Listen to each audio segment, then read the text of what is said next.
Ya, nanti kalau misalnya di apa namanya di tengah jalan saya minta diinfokan semisal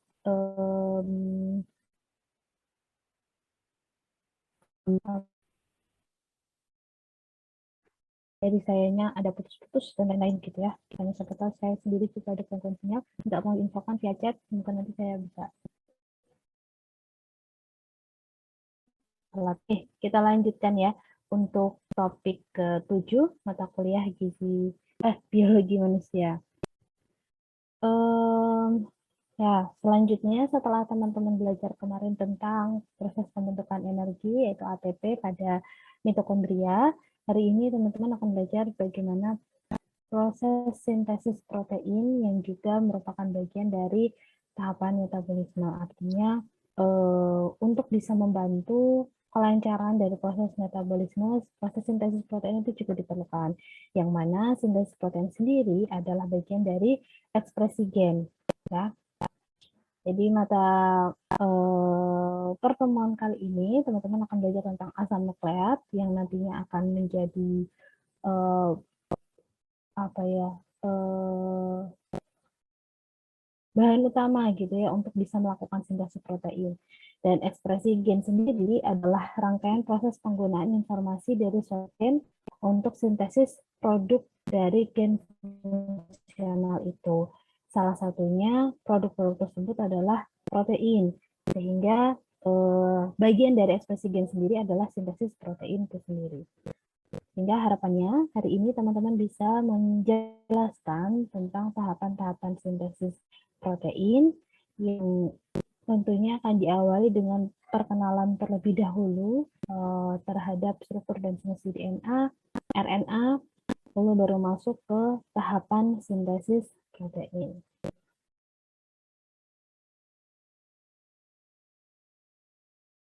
Ya, asam nukleat. Asam nukleat merupakan makromolekul yang terbentuk dari mononukleotida. Jadi secara umum dia disebut dengan polinukleotida gitu ya, polinukleotida yang mana karena poli artinya berarti dia susunan dari banyak nukleotida gitu ya, poli banyak nukleotida. Jadi susunan dari mono-mononukleotida akan membentuk serangkaian polimer yang kemudian dikenal dengan asam nukleat. Asam nukleat sendiri ada beberapa jenis gitu ya, tapi yang kemudian terkait dengan yang akan kita bahas hari ini adalah DNA dan RNA sebagai salah satu jenis dari asam nukleat itu sendiri. Fungsi dari asam nukleat ini membawa informasi genetik. Ya, nanti mungkin lebih eratnya juga fungsi yang membawa informasi genetik ini lebih lekat pada DNA dibanding RNA gitu ya. Kemudian fungsi untuk metabolisme antara dan reaksi transformasi energi nanti lebih banyak dikupas di metabolisme asam nukleat gitu. Jadi tapi ini merupakan fungsi juga salah dua gitu ya, 2 dan 3 fungsi yang eh, dari asam nukleat itu sendiri.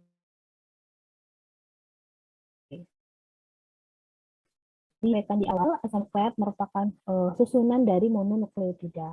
Nah, sekarang kita akan belajar lalu nukleotida itu apa gitu ya. Nukleotida merupakan uh, serangkaian ikatan dari beberapa komponen, beberapa molekul senyawa. Yang pertama ada basa nitrogen, kemudian gula pentosa, dan gugus fosfat. Jadi kalau yang disebut nukleotida itu seluruh ikatan ini gitu ya. Semua yang berikatan 3 komponen ini adalah disebut sebagai nukleotida. Jadi wajib ada basa nitrogen, kemudian gula pentosa, dan gugus fosfat. Kita bahas satu persatu. Basa nitrogen, dari mulai basa nitrogen dulu. Basa nitrogen ini terdiri dari 2 gitu ya. Ada basa nitrogen jenis purin dan juga pirimidin. Yang purin nanti terdiri lagi menjadi basa nitrogen adenin dan guanin. Yang satunya pirimidin nanti terdiri dari 3.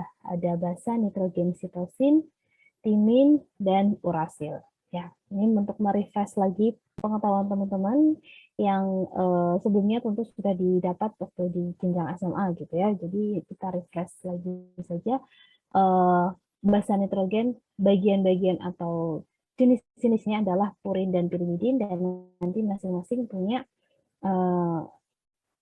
macamnya lagi gitu ya. Dari yang purin itu adenin dan guanin, bisa disingkat nanti A, G, yang sini C, T, U. Nanti yang basa pirimidin, timin, dan urasil ini akan menjadi salah satu pembeda basa nitrogen yang terdapat pada DNA dan RNA. Nanti yang mana yang DNA dan mana yang RNA kita bahas lebih lanjut.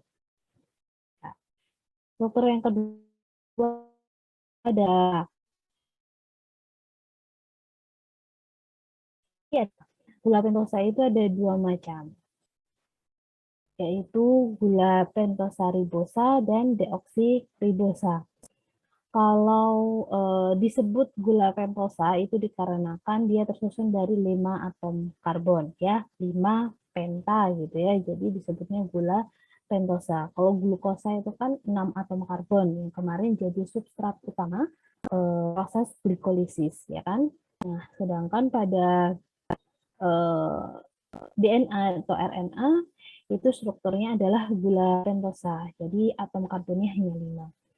Kemudian susunannya pada gula pentosa yang dimiliki oleh RNA itu seperti ini, makanya disebut dengan gula pentosa ribosa ya.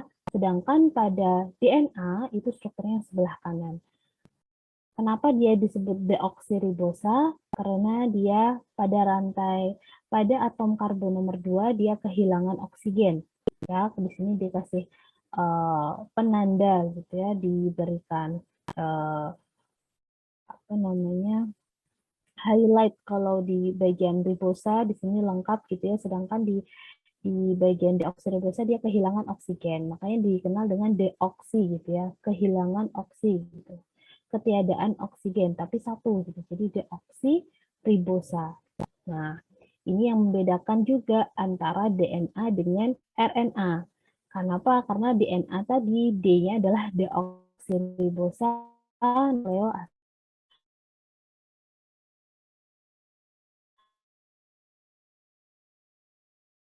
berbeda. Ini juga merupakan ciri yang membedakan antara gula pentosa pada DNA dan RNA. Ya. Kemudian struktur yang ketiga dari nukleotida adalah gugus fosfat. Gugus fosfat merupakan penghubung gula antar nukleotida hingga membentuk polinukleotida. Jadi kalau hanya gula pentosa dan basa nitrogen yang berikatan, nanti sebutannya adalah nukleosida. Tapi kalau nukleosida berikatan dengan fosfat, gugus fosfat, maka dia akan membentuk nukleotida. Ya, makanya strukturnya tadi ada 3.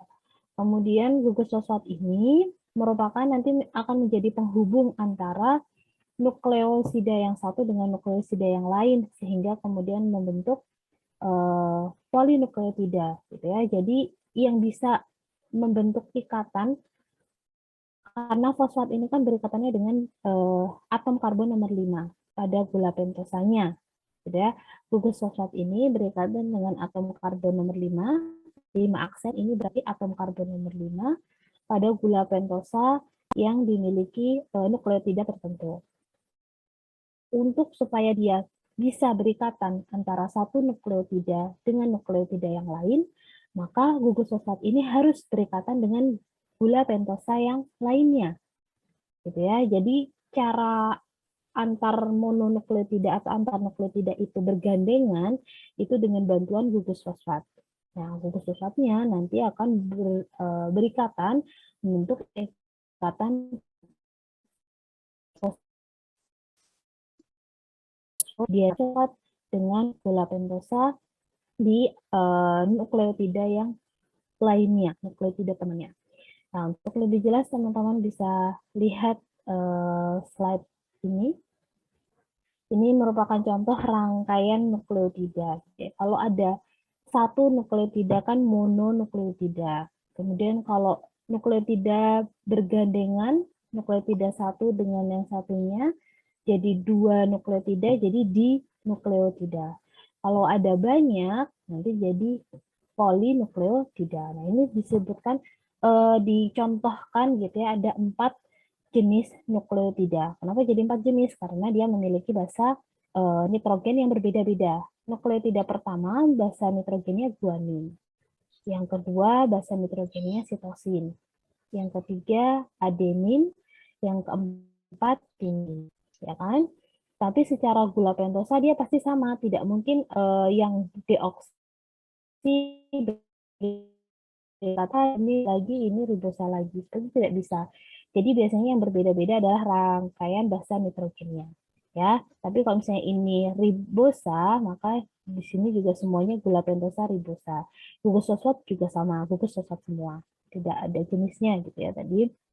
Nah, karena di sini timin, maka berarti ini gula pentosanya adalah deoksi.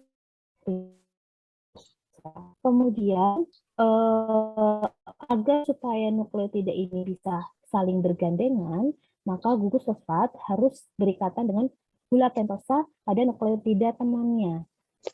Contoh, ini basa nitrogen guanin, ya, nukleotida dengan basa nitrogen guanin akan berikatan dengan nukleotida yang memiliki basa nitrogen sitosin. Maka gugus fosfatnya yang berikatan dengan nukleotida guanin berikatan pada atom C karbon nomor 5. Tapi akan membentuk ikatan fosfodiester untuk bergabung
ya, maaf ya, sebentar. Saya izin off cam saja ya biar lebih stabil.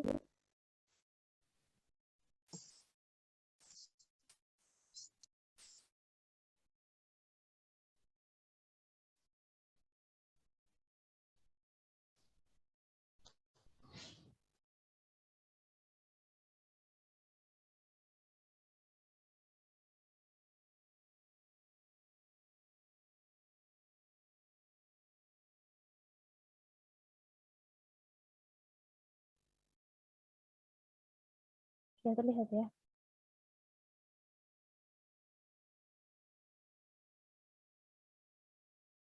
Ya, baik, saya lanjutkan. Ya, pada intinya yang berikatan untuk bisa membentuk nukleotida tadi adalah gugus fosfatnya, gitu ya. Gugus fosfat ini membantu untuk nukleotida bisa saling berikatan satu sama lain. Gugus fosfat pada atom C nomor 5 milik gula pentosa tertentu akan berikatan dengan gugus OH pada atom C3 gula pentosa dari nukleotida yang lain. Ini kan gugus OH ya. Kemudian yang poin B, gambar yang B ini untuk mempermudah teman-teman mensimpelkan gitu. Kalau di sini kan digambarkan struktur kimianya, baik itu yang gugus fosfat, gula pentosa, dan basa nitrogen. Sedangkan yang di gambar B ini disederhanakan untuk memperjelas bahwa ikatan antara nukleotida yang satu dengan yang lain itu bisa terjadi karena gugus fosfat membentuk ikatan fosfodiester antara satu nukleotida dengan nukleotida yang lain. Titiknya adalah titik 5 atom karbon nomor 5 pada nukleotida tertentu dengan atom C nomor 3 pada nukleotida temannya. Begitu seterusnya. Jadi ini ikatan fosfodiester yang terbentuk.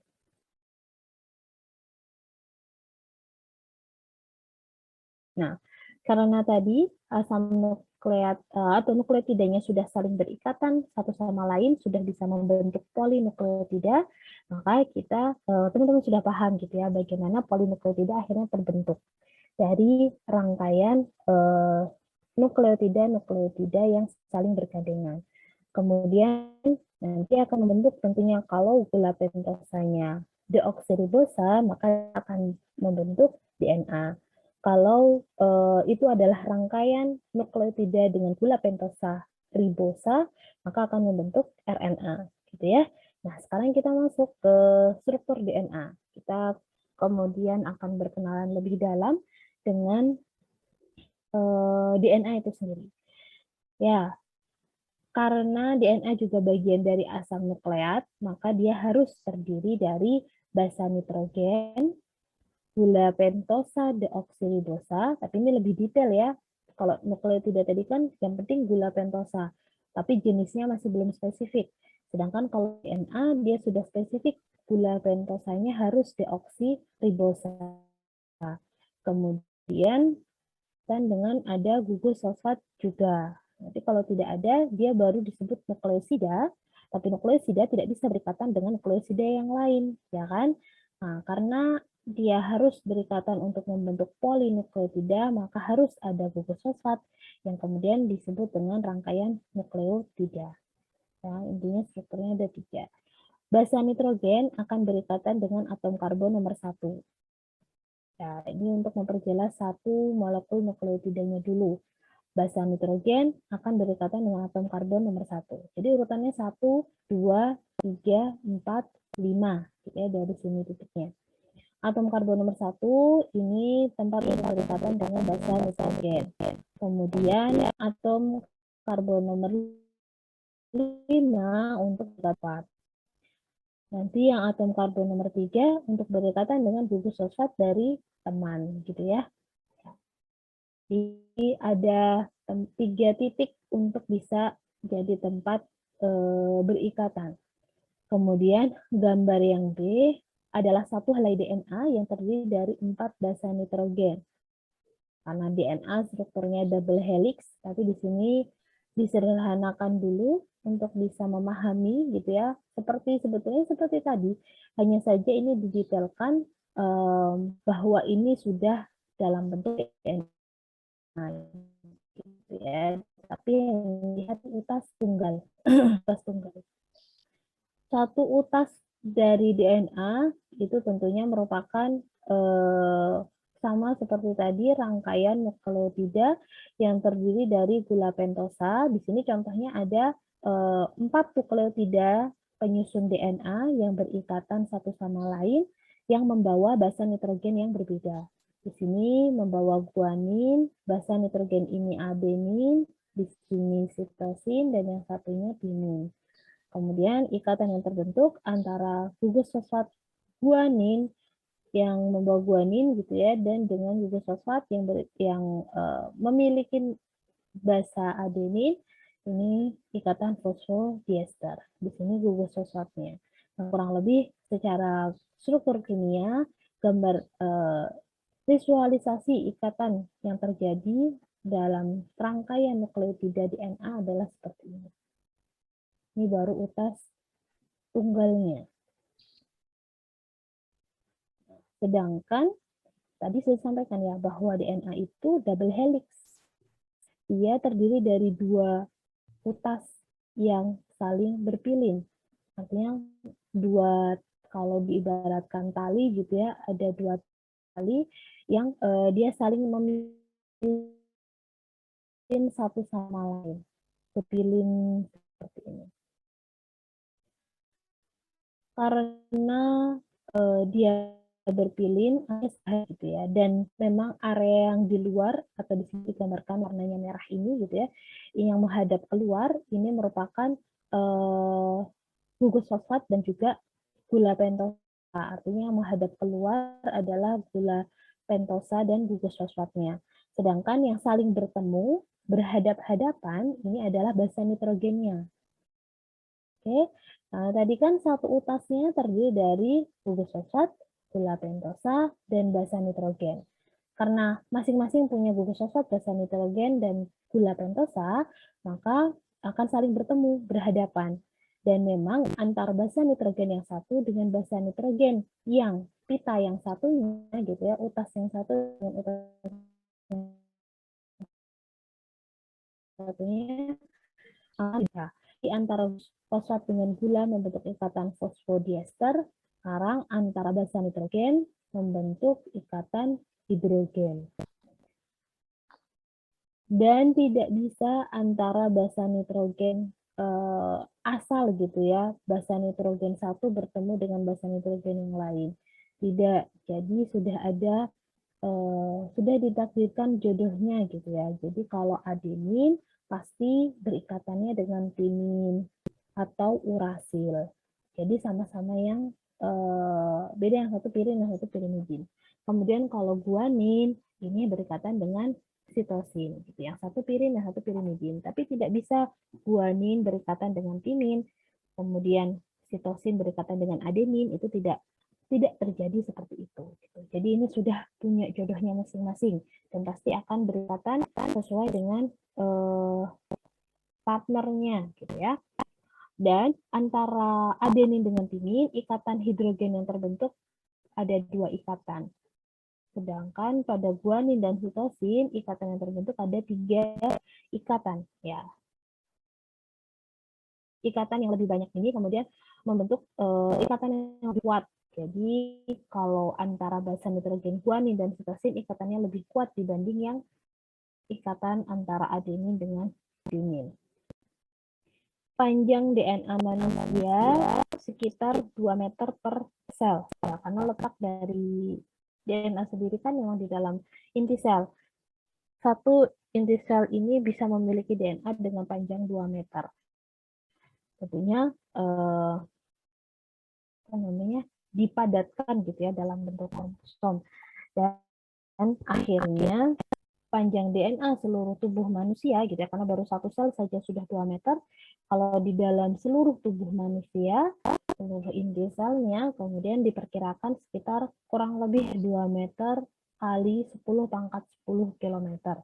Panjang sekali ya, luar biasa panjang kalau diuraikan gitu. Namun secara lebarnya gitu ya, atau ya areanya itu hanya 2 nanometer. Jadi sangat kecil tapi panjangnya panjang sekali. Ya, ini untuk memberikan visualisasi yang lebih detail lagi dari satu tubuh manusia gitu ya, yang kemudian diambil satu selnya, contohnya misalnya salah satu selnya, kemudian dilihat dari inti selnya. Dalam inti sel nanti ditemukan kromosom, kemudian dari kromosom ini akan terurai menjadi diuraikan adalah bentuknya DNA. Nah, di sini bentuknya juga sudah ada memang double helix gitu ya, dan ini terlihat saling berhadap-hadapan. Yang berhadap-hadapan adalah basa nitrogennya, sedangkan bagian luar pitanya itu adalah sugar fosfat, artinya gula pentosa dan fosfat sebagai backbone seperti tulang belakangnya yang menyusun utas dari DNA-nya itu sendiri. Ya. Kemudian fungsi dari DNA adalah untuk menyimpan informasi genetik. Ya, ini teman-teman sudah banyak yang mengetahui ini saya kira gitu ya, menyimpan informasi genetik karena memang fungsinya adalah untuk pewarisan genetik dari yang dibawa oleh orang tuanya dengan kemudian diturunkan kepada generasi-generasi berikutnya. Nah, fungsinya untuk menyimpan informasi genetik, misalnya informasi yang disimpan adalah rambut yang berwarna hitam, bentuknya lurus, misalnya teksturnya apa ya? Ya bentuknya ya, shape dari rambutnya lurus ataukah keriting gitu ya. Dari kulitnya ataukah sawo matang atau putih gitu. Dan kemudian proporsi tubuhnya apakah bentuk tubuhnya bulat ataukah seperti buah pir gitu ya, itu juga bagian dari informasi genetik yang dibawa oleh DNA. Jadi banyak sekali informasi genetik yang kemudian akhirnya mengkhususkan antara satu individu dengan individu yang lain untuk membedakan. Menentukan aktivitas organisme sepanjang sel masih hidup. Ya, aktivitas organisme artinya seluruh aktivitas yang kemudian bisa dilakukan oleh suatu organisme ini juga ditentukan oleh DNA itu sendiri. Menentukan kekhususan organisme tertentu. Karena setiap organisme hidup itu pasti memiliki DNA, dan untuk bisa membedakan gitu ya, mengkhususkan, jadi sama-sama manusia ya tentu berbeda DNA-nya, apalagi antara manusia dengan animalia. Nah, namun mungkin teman-teman juga pernah mengetahui gitu ya, struktur DNA dari manusia ini memiliki kemiripan dengan DNA yang menyusun tubuh mencit atau tikus putih. Ini yang kemudian sering jadikan hewan coba gitu ya. Kalau mencit itu karena memiliki struktur DNA yang mirip dengan manusia, kemudian bisa dijadikan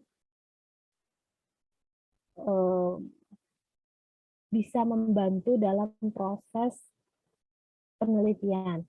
Kaitannya ketika teman-teman atau para peneliti gitu ya mempunyai sebuah inovasi yang kaitannya dengan dunia kesehatan, entah itu dalam bentuk obat atau serum ataukah misalnya makanan pun gitu ya, kalau kita dalam gizi itu juga banyak yang kemudian punya inovasi terobosan, misalnya untuk membuat biskuit untuk pasien DM.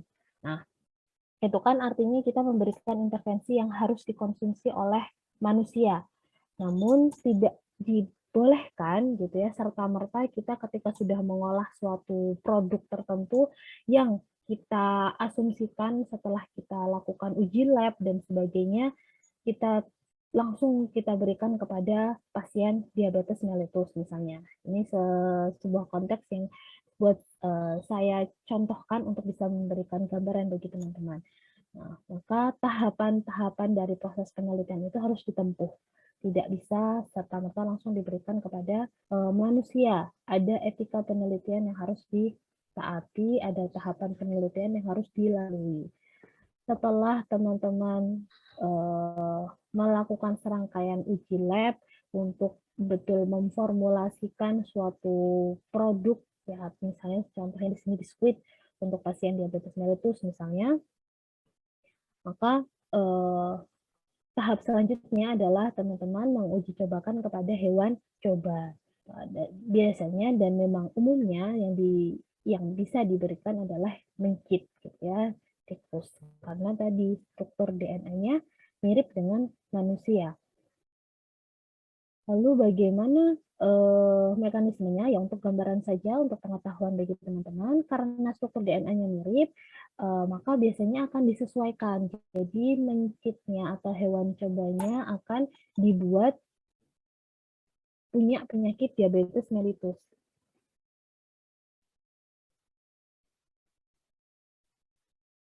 Dibuat untuk memiliki penyakit diabetes mellitus gitu ya. Jadi mencitnya dibuat istilahnya disuntikan insulin, disuntikan glukosa gitu ya, dibuat glukosa darahnya tinggi gitu, dibuat insulinnya terganggu, artinya dikondisikan dulu untuk jadi mencit yang diabetes. Kemudian nanti setelah kondisinya sesuai dengan yang kita maksudkan, yang kita harapkan, nanti baru kemudian diberikan intervensi dengan produk yang kita sudah formulasikan, sudah diolah. Artinya proses ini kemudian disebut dengan preklinis, tahapan sebelum klinis gitu ya. Jadi yang memang harus dilalui sebelum nanti teman-teman bisa masuk ke subjek yang teman-teman tuju, yaitu ke manusia. Nah, nanti baru setelah berhasil sesuai dengan yang diharapkan, sesuai dengan hipotesis gitu ya, memang produknya bisa membantu apa namanya mencit yang diabetes tadi untuk mendapatkan outcome yang sesuai dengan yang teman-teman teliti, kemudian nanti akan dilanjutkan baru tahap selanjutnya adalah penelitian pada manusia, tapi manusianya pun manusia sehat dulu, tidak bisa langsung manusia yang diabetes meletus. Jadi tetap bisa dilakukan biasanya indikatornya nanti gula darah, gitu ya, kadar kestabilan kadar gula darah dan lain-lain. Nah, apa namanya nanti baru tahap terakhir sekali baru sampai ke milik teman-teman. Tapi tentu itu bukan berarti harus dilakukan dalam satu skema penelitian, maka apa namanya itu bisa dijadikan beberapa judul penelitian seperti itu. Jadi karena bertahap-tahap gitu ya. Ya, itu untuk tambahan saja bagi teman-teman untuk bisa istilahnya memahami gitu ya, bahwa ternyata benar ada struktur DNA yang mirip dengan manusia, yaitu dimiliki mencit, yang kemudian menjadi alasan kenapa kok banyak penelitian yang memang menggunakan hewan coba itu adalah mencit itu tadi. Karena struktur DNA yang mirip dan memang harus dijadikan tahapan dari penelitian. Ya.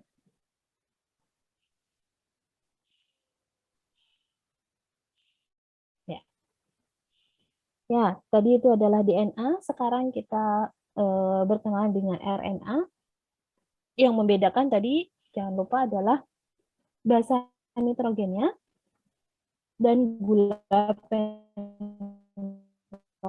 sama. Ikatan yang terbentuk sama-sama ikatan fosfodiester. Tapi gula pentosanya bentuknya ribosa, kemudian basa nitrogennya tidak ada timin. Jadi timin digantikan dengan urasil. Dan RNA terdiri dari rantai utas tunggal. Ya, ini satu perbedaan besar yang sangat mencirikan gitu ya antara DNA dengan RNA. Kalau RNA dia single strand, satu utas atau utas tunggal, rantai utas tunggal. Gulanya gula ribosa, basa nitrogennya adenin, sitosin, guanin, dan urasil. Tidak ada timin dalam RNA. Kemudian RNA lebih labil daripada DNA, ya karena dia single ya, jadi dia lebih labil. Kalau yang tadi sudah merit gitu, jadi lebih stabil emosinya, gitu. Kalau yang RNA dia jadi cenderung lebih labil karena tidak punya pasangan. Sebagian besar molekul RNA tidak membentuk struktur sekunder yang stabil.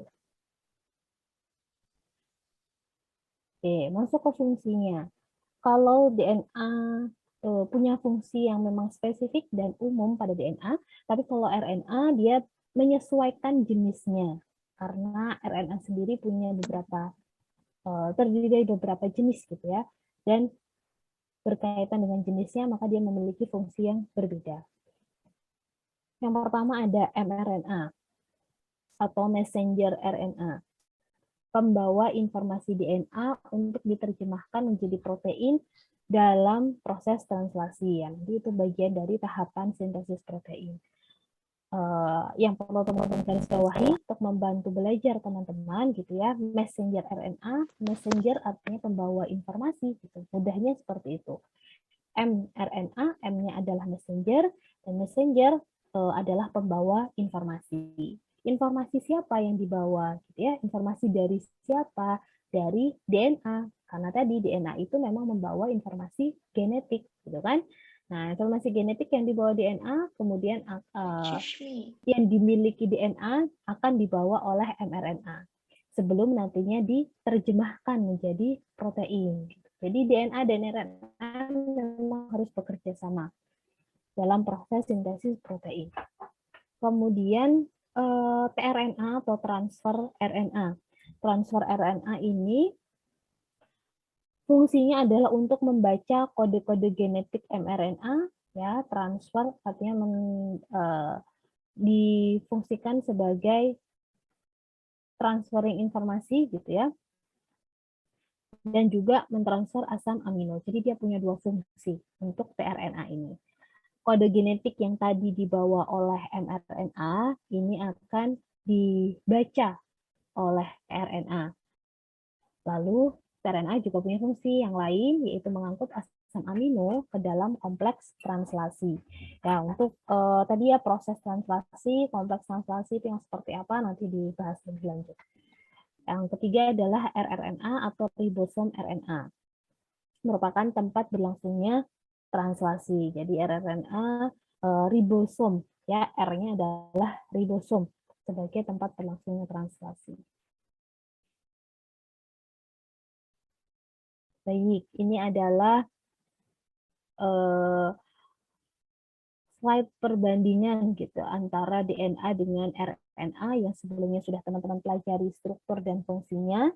Kita jadikan satu slide untuk meringkas apa yang tadi sudah kita bahas secara terpisah untuk bisa lebih memahamkan teman-teman. DNA deoksiribonukleik asid, RNA ribonukleik asid. Deoksi karena gula pentosanya adalah deoksiribosa, ribonukleid karena gula pentosanya adalah ribosa. Strukturnya double helix, double strand, ya kan? Dua utas yang saling berpilin, sedangkan RNA single strand, satu utas saja. Kemudian karena dia dua utas yang saling berpilin, maka antara basa nitrogen yang satu akan bertemu dengan basa nitrogen yang lain dan membentuk ikatan hidrogen. Ya, ikatan di sini ikatan hidrogen. Kemudian yang mengarah keluar ini adalah gula pentosa dan gugus fosfat sebagai tulang belakangnya, gitu ya, seolah-olah tulang belakangnya. Karena dia single strand, maka di sini jadi single nucleobase atau basa nitrogen yang single. Dia memang tidak membentuk ikatan hidrogen karena memang tidak bertemu dengan pasangannya. Kemudian basa nitrogennya yang berbeda juga menjadi ciri yang membedakan antara DNA dengan RNA. Sitosin, guanin, adenin, tiga basa nitrogen yang dimiliki oleh DNA dan RNA. Artinya tiga basa nitrogen ini sama-sama punya DNA dan RNA, gitu ya. DNA dan RNA sama-sama memiliki tiga basa nitrogen ini. Sedangkan di RNA yang membedakan adalah basa nitrogen satunya adalah urasil, basa nitrogen keempatnya. Kalau DNA, basa nitrogen keempatnya adalah timin, gitu ya. TCGA di DNA, CGAU di RNA. Tempat dari penyimpanan DNA itu ada di inti sel, kromosom terutama. Tadi sudah teman-teman lihat gambarnya, kemudian plastida dan juga mitokondria. Ini beberapa tempat yang kemudian menjadi tempat penyimpanan DNA. Sedangkan kalau RNA, tempatnya hanya di sitoplasma dan ribosom. Fungsi dari DNA utamanya adalah pewarisan sifat dan nanti akan diperlukan untuk melakukan sintesis protein. Sedangkan kalau RNA memang hanya untuk sintesis protein saja. Jadi ini fungsi secara umum. Kalau secara spesifik tadi teman-teman lihat berdasarkan jenisnya, gitu ya. Tapi kalau RNA secara umum dia artinya terlibat dalam sintesis protein. Maka DNA dan RNA ini harus bekerja sama sesuai dengan fungsinya masing-masing. Baik, kita masuk ke sintesis protein. Proses pembentukan protein diawali dengan replikasi DNA. Replikasi DNA merupakan proses penggandaan rantai ganda DNA. Jadi dia yang rantai double helixnya DNA itu harus digandakan dulu. ya sebagai awal tahap sintesis protein. Nah, replikasi DNA sendiri ini merupakan karena penggandaan gitu ya, penggandaan dari satu pasang menjadi 2, 3 dan seterusnya. Dan ada 3 tipe replikasi DNA. Di sini juga sudah ada bagan yang bisa untuk teman-teman pahami membedakan setiap tipe-tipe replikasi DNA. Replikasi DNA yang pertama adalah semi konservatif, ya, model semi konservatif, artinya ulir DNA yang beruntai ganda ini direplikasi dan setiap dari kedua ulir DNA yang beruntai ganda tersebut terdiri dari satu untai yang berasal dari ulir awal dan satu untai dari sintesis baru. Kalau di bagian ini disebutkan bahwa digambarkan gitu ya, ada DNA dari parental, DNA awal, kemudian masing-masing akan melepas dirinya menjadi satu utas tunggal. Jadi ini makanya ada 2 utas tunggal yang berwarna pink, lalu akan kemudian membentuk sintesis utas DNA baru, pilin yang baru, pasangan yang pink tadi gitu ya. Tapi di sini digambarkan untuk membedakan bahwa yang biru ini adalah yang baru, pilinan utas DNA yang baru. Setelah replikasi terjadi, produknya adalah ini. Kemudian replikasi yang kedua terjadi, ya ini tadi sudah terdiri dari utas lama dan utas baru, maka yang biru akan berpisah lagi, yang pink akan berpisah lagi dan akan membentuk betul-betul satu utas baru dan satu utas yang terdiri utas lama dan utas baru. Begitu seterusnya gitu ya. Jadi pasti nanti ada produk yang terdiri dari utas lama dan utas baru karena mereka akan memang secara terus-menerus bereplikasi dengan semi konservatif model. Sedangkan konservatif model atau konservatif itu kan apa namanya model jadul gitu ya, konservatif gitu. Nah, ini bentuknya adalah yang parental itu dia tidak bisa diubah gitu, pancet karena dia konservatif gitu ya. Jadi dia akan langsung membentuk double helix dengan DNA dengan double helix yang betul-betul baru ya. Tapi ini mewariskan dia baru terus berbeda untuk teman-teman membedakan mana yang utas baru dan lama. Nah, yang ini akan yang lama dia akan tetap bergandengan terus pokoknya. Pokoknya ini tetap pink dengan pink gitu ya karena dia tetap akan utas yang lama yang akan tetap saling berpilin. Yang baru ini merupakan hasil replikasi dari yang lama ya. Nah, kemudian yang yang baru sendiri nanti akan bereplikasi. Nah, akan ada satu yang dia tetap bentuknya asli seperti ini gitu ya. Dan di sini adalah dia hanya biaksen gitu ya. Jadi dia tidak seperti yang satunya dia harus terurai dulu, tapi kalau ini betul-betul hanya mereplikasi secara utuh. Jadi betul langsung mereplikasi secara utuh. Dan di sini akhirnya juga tetap pink, yang satunya kemudian biru baru dan seterusnya gitu ya. Replikasi pertama, replikasi kedua. Artinya nanti bentuknya akan ada yang satu DNA lama dan lebih banyak dari DNA yang baru. Sedangkan kalau yang semi konservatif secara proporsi dia menjadi sama gitu ya, yang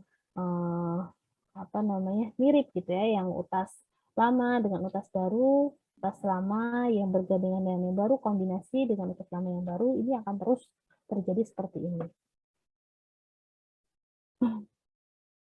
Kemudian kalau yang dispersif model, ya, yang tipe replikasi yang ketiga, ini kedua pita double helix induk akan terputus membentuk segmen-segmen pita DNA yang baru. Nah, jadi dia berpisahnya secara terputus-putus, terpotong-potong. Makanya di sini digambarkan area yang warna pink gitu ya, area yang berwarna pink dia sedikit-sedikit. Artinya karena memang dia terbentuknya terpotong-potong. Maka utas yang baru dia akan menyambungkan antara area yang lama gitu dengan yang ini ya, gitu. Yang biru di sini menyambungkan agar tetap bisa terbentuk dua utas DNA, double helix DNA. Akan terus berselang-seling seperti ini, dan nanti ketika di aplikasi selanjutnya juga akan tetap seperti ini, gitu ya. Akan terus ada area yang DNA lama, utas yang lama, bagian dari utas DNA yang lama, ada bagian dari utas DNA yang baru. Nah, menurut teman-teman, replikasi DNA tipe yang mana yang terjadi pada tubuh manusia? Ada yang masih ingat? Atau tahu mungkin dari penjelasan tadi, kira-kira yang paling cocok replikasi DNA tipe yang mana yang terjadi pada tubuh manusia? Terima kasih pendapat.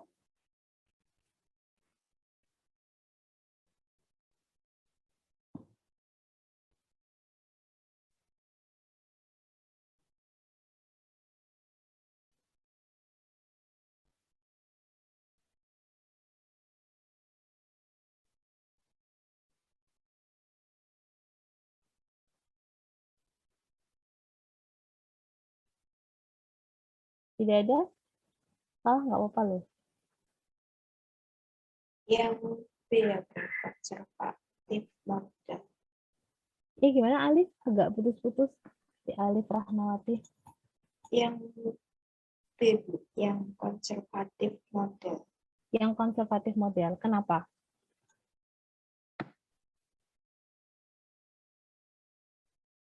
Karena molekul DNA-nya untaian ganda induk tetap bergabung. Oke, baik. Jadi karena tetap ada untai DNA yang saling untai DNA lama itu tidak tidak terpisah gitu ya, dia tetap bergabung dan hanya tinggal digandakan gitu ya, Dik. Oke, baik, terima kasih sudah menyampaikan pendapatnya di Alif. Ada yang punya pendapat yang berbeda?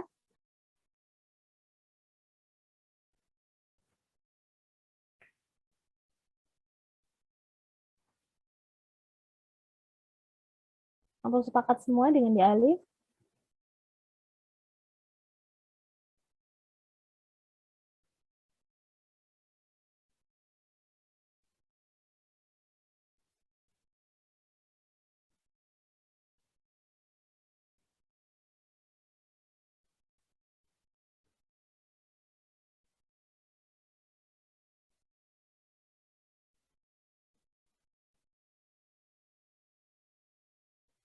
Oke, baik. Berarti saya anggap teman-teman sepakat dengan di Alif gitu ya. Terima kasih di Alif sudah menyampaikan pendapatnya. Jadi tipe replikasi yang terjadi atau yang dilakukan oleh DNA tubuh manusia yang lebih tepat adalah yang semi konservatif, ya. Jadi ada utas dari DNA lama yang kemudian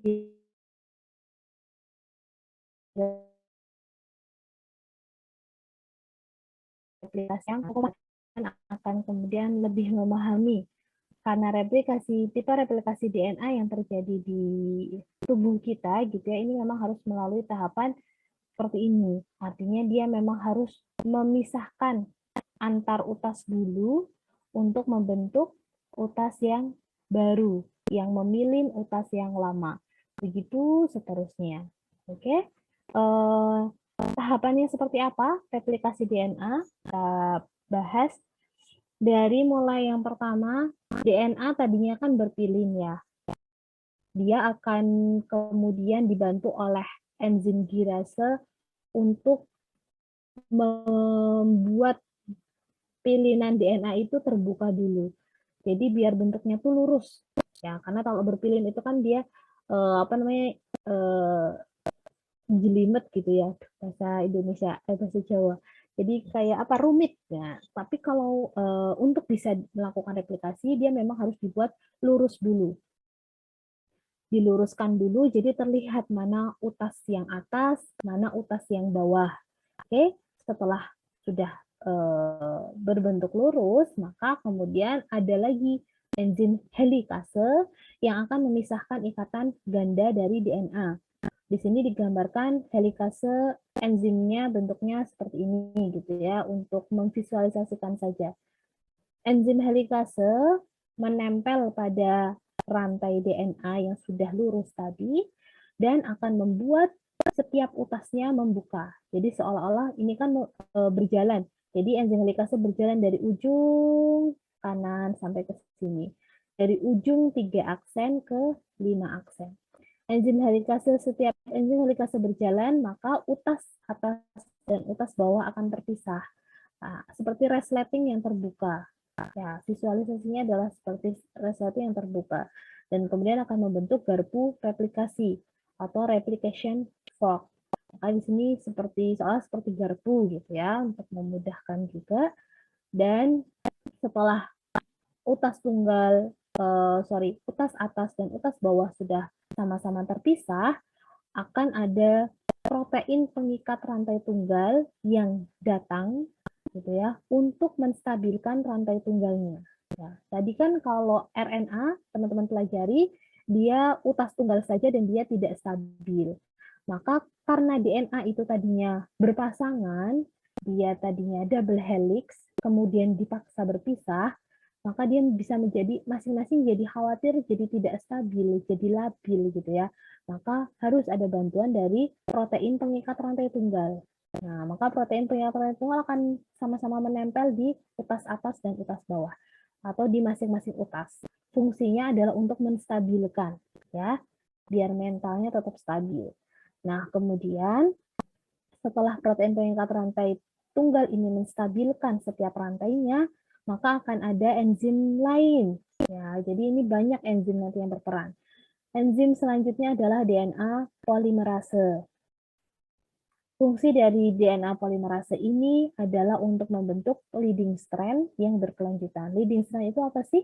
Leading strand itu adalah tadi utas yang kemudian terbentuk ya, utas yang kemudian terbentuk baru untuk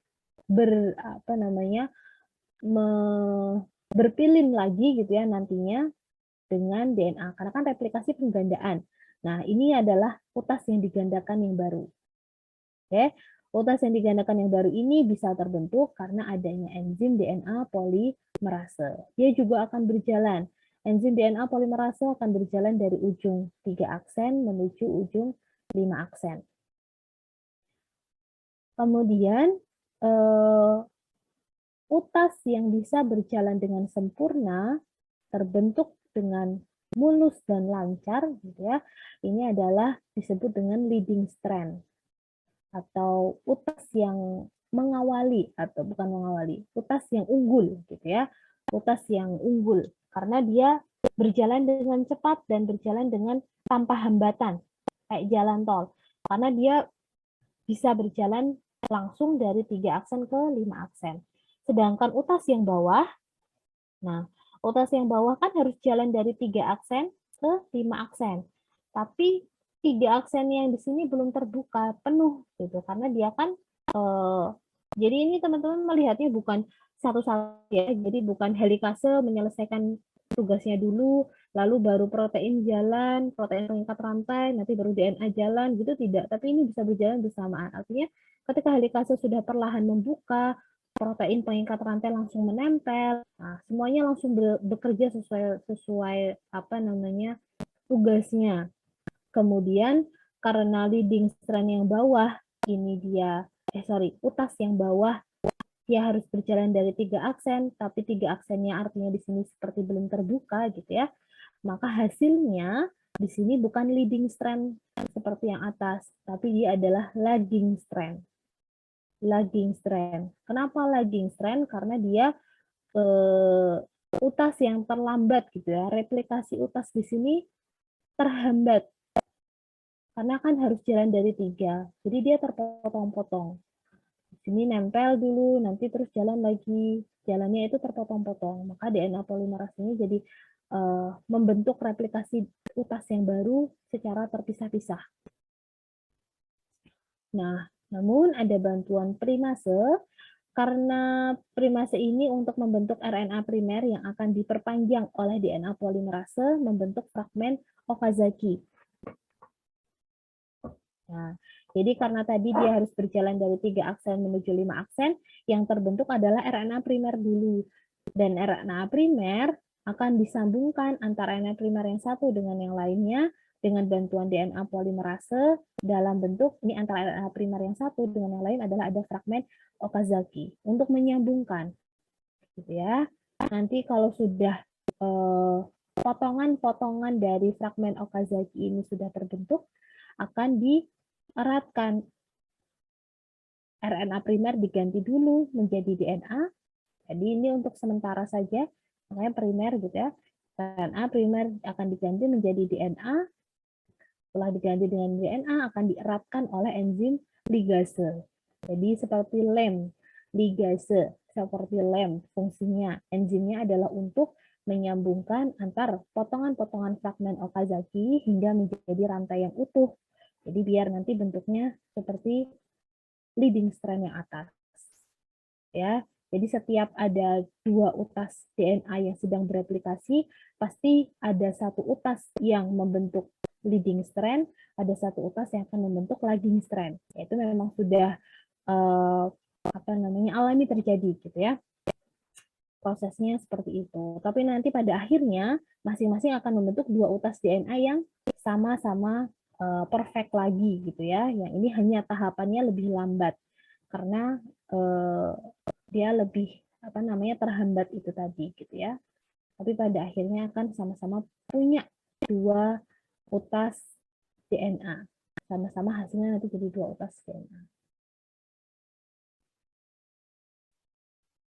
Enzim replikasi DNA yang berperan itu enzim apa saja ya? Seperti tadi sudah saya sampaikan, ada banyak enzim yang berperan dan memang bukan berarti harus satu menyelesaikan tugasnya dulu baru kemudian yang satunya berjalan gitu, tapi mereka bisa saling mengikuti secara berkelanjutan. Yang pertama adalah DNA girase.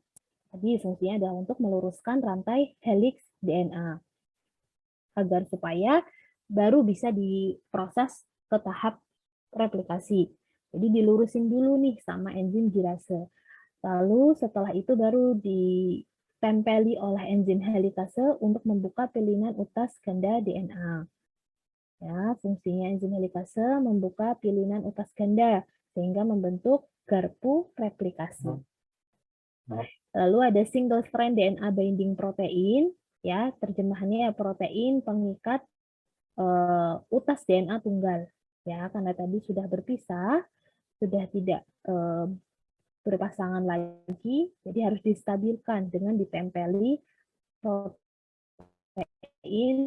pengikat utas untuk menstabilkan utas tunggal yang terbentuk. Kemudian primase akan menempelkan primer RNA ini pada lagging strand ya. Tadi gambarnya utas yang bawah.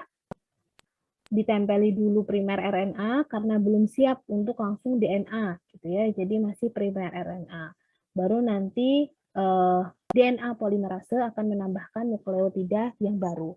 Nah, karena DNA polimerase juga ada jenisnya gitu ya. DNA polimerase 3 menambahkan nukleotida baru, artinya tadi waktu replikasi di leading strand atau yang atas, utas yang atas, dia akan langsung dengan mulus membentuk nukleotida yang baru.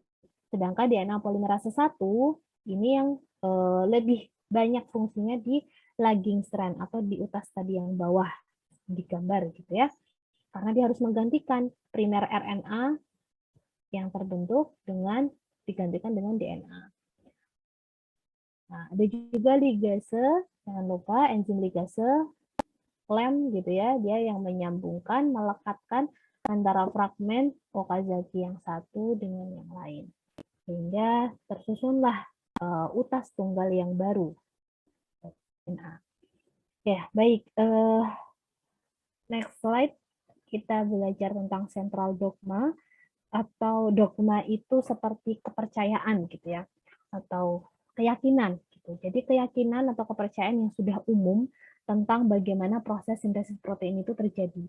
Jadi sebuah kesepakatan global, kesepakatan para peneliti atau para ilmuwan terdahulu tentang proses sintesis protein. Jadi sudah disepakati dimulai dengan replikasi, lalu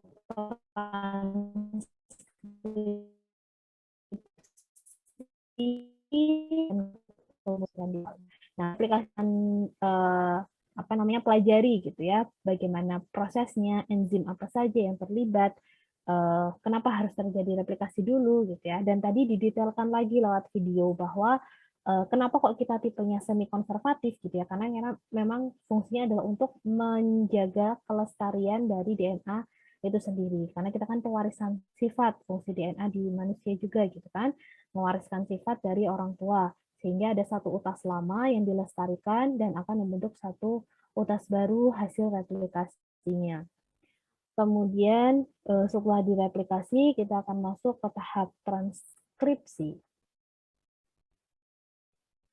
Pada tahap transkripsi, proses sintesis RNA dari cetakan DNA. Jadi transkripsi itu adalah proses sintesis RNA dari cetakan utas DNA. Pembuatan RNA, terutama mRNA ini akan menyalin sebagian berkas DNA oleh enzim RNA polimerase.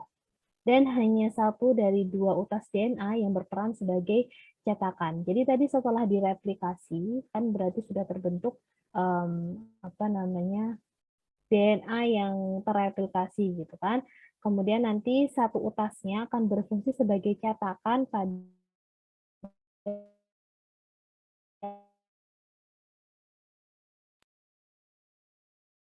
tahap. Proses transkripsi akan dimulai dengan penempelan enzim, lagi-lagi enzim gitu ya. Banyak proses dalam tubuh kita memang peran bisa berjalan dengan lancar karena ada peran dari enzim itu sendiri.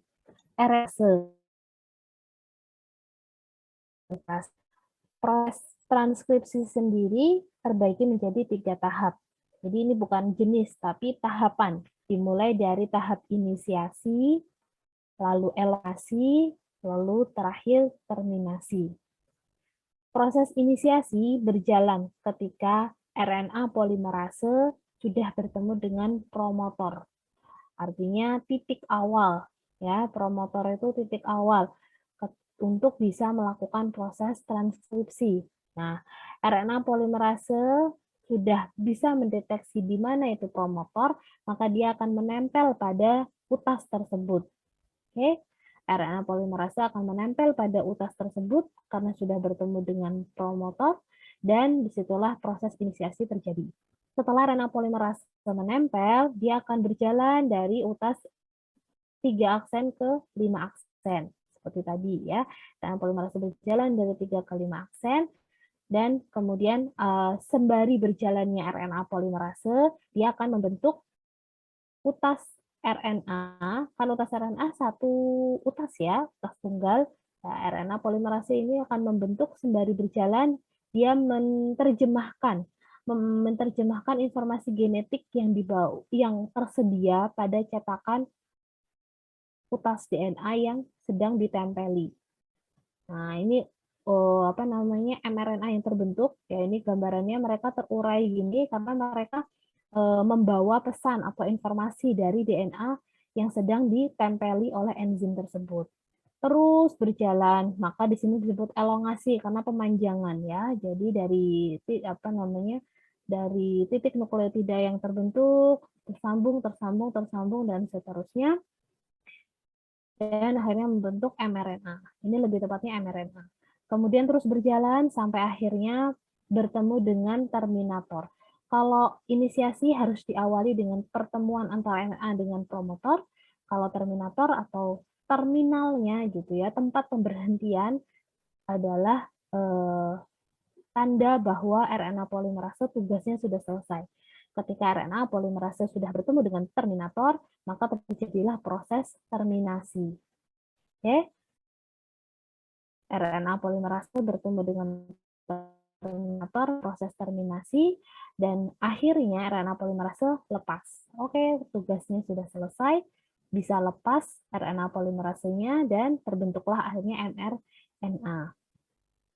Hasil dari transkripsi awal adalah pre-mRNA dan perlu dilanjutkan melalui proses pasca transkripsi, yakni terdiri dari pemotongan, penambahan basa, dan modifikasi beberapa basa untuk akhirnya mendapatkan mRNA yang lebih matang.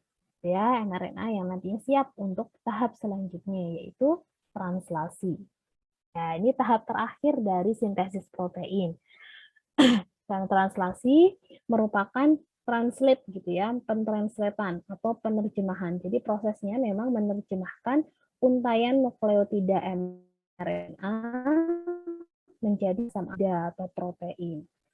Nah, protein kan memang terdiri dari asam amino yang saling berikatan dengan ikatan polipeptida. Komponen dari translasi ini yang harus ada agar proses translasi bisa berjalan adalah mRNA yang tadi sudah terbentuk dari proses transkripsi. Ya kan? mRNA sebagai cetakan, di sini teman-teman lihat di gambar, mRNA adalah utas tunggalnya ini gitu ya, yang sudah membawa pesan atau informasi dari DNA. Oke, kemudian harus ada tRNA. Tadi tRNA fungsinya transfer gitu ya untuk membawa asam amino yang nantinya akan disambungkan atau ditempelkan yang diterjemahkan dari informasi yang dibawa oleh mRNA. Kemudian ribosom, ini di sini gambarnya unit yang ini gitu ya, unit untuk tempat terjadinya proses translasi, penerjemahan. Kemudian ada enzim pengaktifasi, ya tetap membutuhkan enzim pengaktifasi, nanti dijelaskan di slide berikutnya. Tahapan yang terjadi pada proses translasi, bila dari atas, teman-teman bisa perhatikan, ada satu utas mRNA, ada ribosom atau rRNA, kemudian ada tRNA. Menerjemahkan informasi yang oleh mRNA ini tidak bukan dalam bentuk satu basa nitrogen diterjemahkan basa nitrogen yang lain, gitu ya. Tapi diterjemahkan per 3 nukleotida, per 3 ikatan basa nitrogen. Jadi kalau di sini teman-teman perhatikan, ya nanti bisa didetailkan di di Zoom gitu ya kalau sudah dimiliki PPT-nya. Contohnya di sini AUG ya. 3 ikatan basa nitrogen ini yang terbentuk dari 3 nukleotida ini disebut dengan kodon. Jadi ini akhirnya terkelompok-kelompokkan ya dibuat grup per 3 nukleotida. Jadi ini ada kodon-kodon. Kodon itu artinya triplet nukleotida yang dibawa dari DNA ya, yang bawa adalah mRNA. Kemudian akhirnya ada unit ribosom yang menempel untuk tempat translasi. Nah, tadi infonya ini sudah dibawa nih sama mRNA. Saatnya tRNA menerjemahkan dengan membawa asam amino yang tepat. Yang menerjemahkan AUG itu apa gitu ya. Yang AUG itu jodohnya apa gitu ya. Tentunya kalau A tadi kan harus berikatan dengan T, ya kan? U harus berikatan dengan A. G harus berikatan dengan C. Maka ikatan yang dibawa, maka nukleotida yang dibawa oleh tRNA ini tentu akan asam aminonya adalah tersusun dari T, A, dan C. Kenapa T? Karena hasil akhirnya adalah nanti jadinya DNA gitu ya, sehingga harus sudah dibentukkan sebagai basa nitrogen yang ada di DNA. Di sini nanti jadi T, A, dan C. Nanti kalau di sini berarti C, A, A. Kemudian di sini ini apa ya? Ya, gitu ya. Artinya basa nitrogen tadi seperti syarat dari DNA, basa nitrogen akan berikatan dengan basa nitrogen yang sesuai dengan jodohnya. Nah, nanti triplet kodon tadi, triplet nukleotida tadi yang kemudian disebut dengan kodon akan membawa dalam bentuk asam amino. Nah, nanti terus menempel satu persatu, menempel di sini. tRNA sudah menempelkan metionin di sini, tRNA-nya akan pergi. Lalu metionin harus berikatan dulu dengan asam amino yang sebelahnya. Ikatan yang terbentuk adalah peptide bond, artinya ikatan peptida. Ikatan peptida adalah ikatan yang terbentuk antara satu asam amino dengan asam amino lainnya. Terus, maka yang berjalan di sini bukan utas RNA-nya, tapi yang berjalan terus kan datang nempel peptida asam aminonya nempel dengan ikatan peptida, jalan lagi dan seterusnya sampai ujung. Nah, ini adalah hasil terjemahan, hasil translasinya, terjemahan dari informasi genetik yang dibawa oleh mRNA.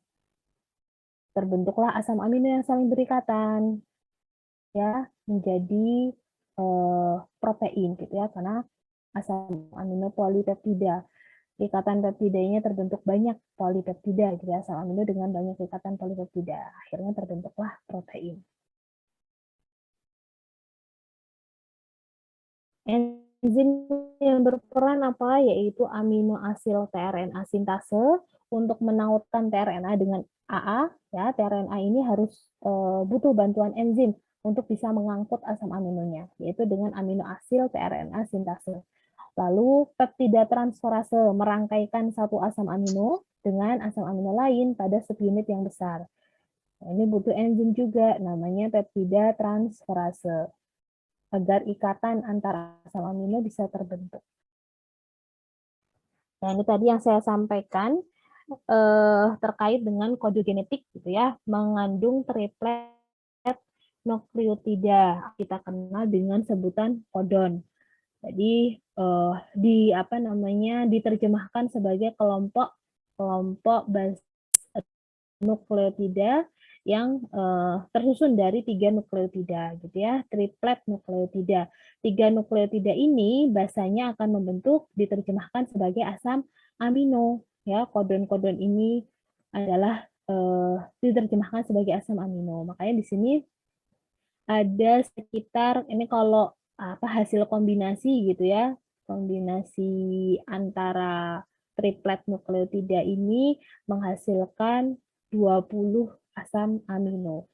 Dari 60 kombinasi triplet nukleotida atau kodon menghasilkan 20 asam amino. Jadi ada yang seperti ini, misalnya leusin. Leusin ini tidak hanya kombinasi dari CUU saja, tapi CUC, CUA, CUG.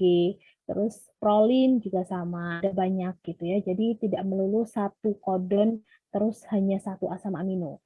Nah, yang perlu teman-teman perhatikan, karena tadi RNA polimerase harus bertemu dengan promotor, promotor yang dimaksud adalah kodon start. Ya, sebelum proses transkripsi terjadi, RNA polimerase harus bertemu dengan kodon start dulu. Mana kodon start itu? Makanya selalu diawali dengan AUG. Ya, ini sebagai kodon awal untuk berjalannya proses translasi. Metionin adalah start codon. Jadi start codon ini asam amino dikelompokkan sebagai asam amino metionin. Kalau stop codon ini ada 3 jenis stop codon. Jadi bisa kalau bertemu UAA sudah stop, atau UAG saja, atau UGA, gitu ya. Jadi salah satu dari ketiganya ini adalah stop codon. Dan lainnya adalah asam amino yang nantinya berikatan satu sama lain. Nanti kalau diterjemahkan setelah metionin apa sebelahnya? Misalnya kombinasi ACC, berarti dengan treonin yang diangkut oleh tRNA, gitu ya. Mekanisme translasi sama seperti transkripsi, dia terjadi dengan 3 tahap, yaitu inisiasi, elongasi, dan terminasi. Inisiasi diawali dengan penempelan ribosom subunit kecil ke mRNA. Ya, sama seperti tadi, tapi kalau translasi dia yang menempel adalah ribosom. Ya kan, tadi teman-teman sudah lihat di gambar, ribosom itu proses inisiasi adalah ribosom subunit kecil menempel di mRNA. Lalu ribosom akan bergerak ke arah 3OH sampai bertemu dengan kodon start, terus bergerak, gitu ya. Sampai bertemu dengan kodon start seperti tadi. Kalau sudah ada kodon start, maka asam amino pertama yang dibawa oleh tRNA adalah metionin, karena tadi kodon start ini adalah metionin. Terus berjalan, kalau sudah mulai ada kodon start, terjadi inisiasi, Lalu berjalanlah proses yang kedua, yaitu elongasi, proses sintesis protein. Jadi dicemahin, terus asam aminonya berikatan gitu ya, dan terbentuklah protein karena ada asam amino yang banyak yang saling berikatan dengan ikatan peptida. Akan terus berlangsung sampai ribosom menemukan codon stop. Ketika ribosom sudah menemukan codon stop, maka terjadilah proses terminasi. Codon stop didefinisikan sebagai terminator, ya, disamakan dengan terminator pada tahap transkripsi. Inilah akhirnya terjadilah sudah sampai terminal, artinya sudah tempat pemberhentian. Jadi ribosom sudah selesai tugasnya dan terbentuklah protein sebagai hasil akhir dari proses sintesis protein yang kita pelajari. Oke, ya alhamdulillah waktunya pas sekali.